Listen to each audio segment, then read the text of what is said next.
जन कराया महिष्यमन ने। 3 मृत्यु संकट।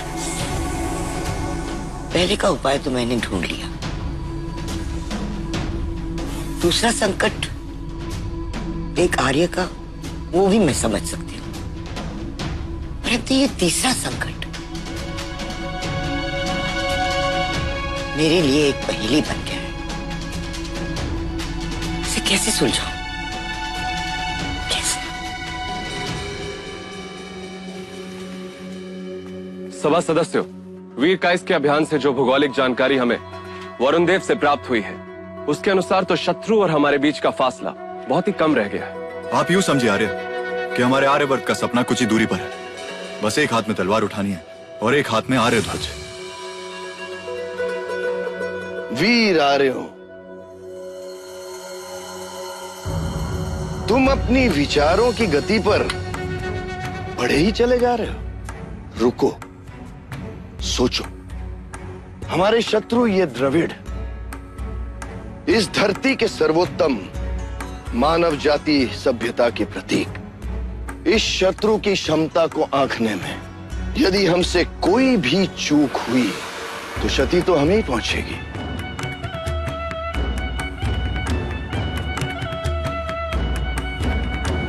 इस युद्ध की तैयारी में किसी भी प्रकार की भूल की संभावना नहीं हो सकती।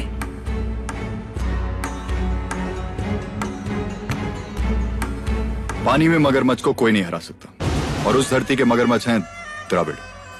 हमें उनकी सैनिक संख्या और युद्ध कुशलता की जानकारी होनी चाहिए। हमें शीघ्र ही एक गुप्तचर अभियान को रूप देना होगा और पुरोहित अग्निमित्र, ऐसे अभियानों की कुशलता ही तो मेरी पहचान है। मेरी प्रार्थना है आपसे कि मेरे अनुभव को आर्य सेना में स्वीकार करें और मुझे अनुमति दें कि इस अभियान में सफल होकर शीघ्र ही लौटूं। अनुमति देने वाला मैं कौन हूं? यह आर्य सभा सर्वोपरि है। यहां सर्वसम्मति की मान्यता है।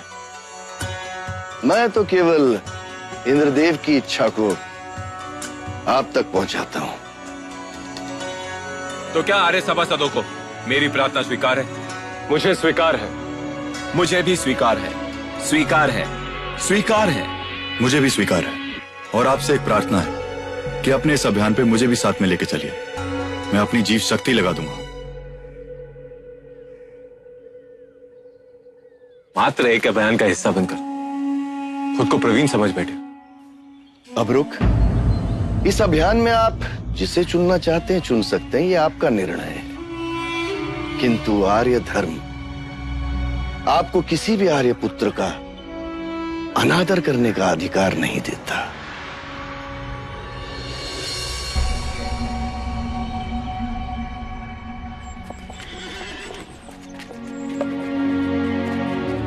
वरुण देव, क्या तय हुआ? हम युद्ध की तैयारी करें? नहीं बाबा, पहले एक गुप्तचर अभियान जाएगा जिसका नेतृत्व आपके सेना प्रधान अबरुक करेंगे। फिर तो मेरी आवश्यकता पड़ेगी सभासद अबरुक को। पर बाबा, आप इस अभियान पे... मैं तो उनके हर अभियान का हिस्सा रहा हूं। पर लो, वो आ गए।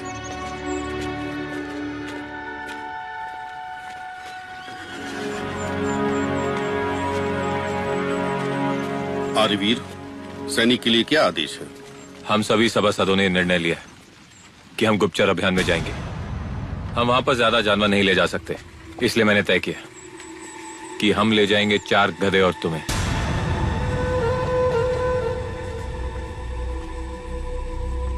यही मेरा आदेश है। जो आदेश आर्यवीर।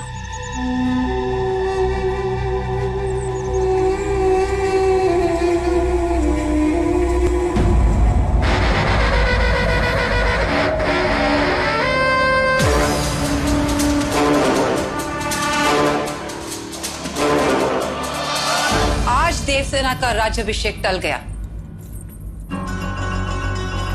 शगुन की बलि को अब शगुन बनाया हमने, लेकिन आगे आने वाले दिवसों में होना तो वही है। उस सिंहासन पर देवसेना को ही बैठना है। नहीं रानी,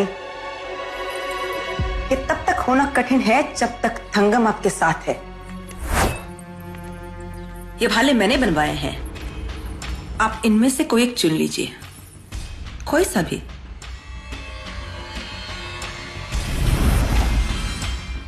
वो श्वेत पंख वाला। साहसीदास मदायन। भाला उठा और निशाना लगा।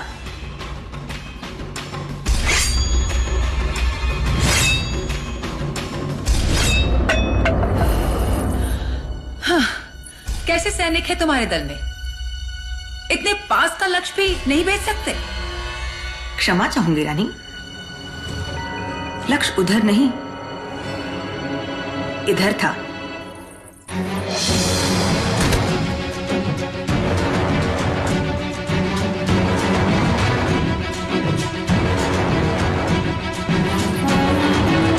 राजकुमारी देवसेना को शस्त्रों का कितना मोह है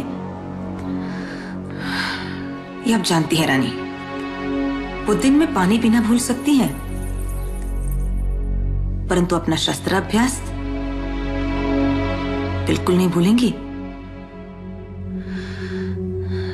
तो आप स्वयं सोचिए, राजकुमारी जब अपना शस्त्राभ्यास करने के लिए पधारेंगी और उनकी दृष्टि पड़ेगी इन असाधारण भालों पर, तो क्या आपको नहीं लगता उनके हाथ सहसा बढ़ेंगे इनकी ओर? वो तुरंत एक भाला उठा लेंगी अपने हाथ में।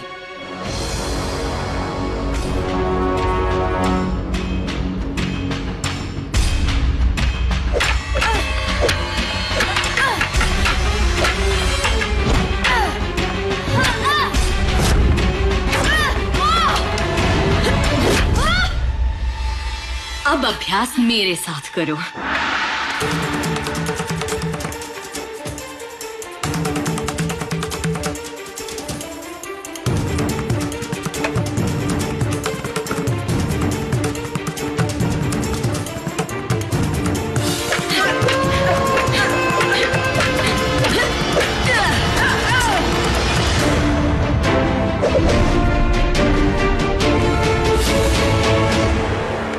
ये भाले नए हैं?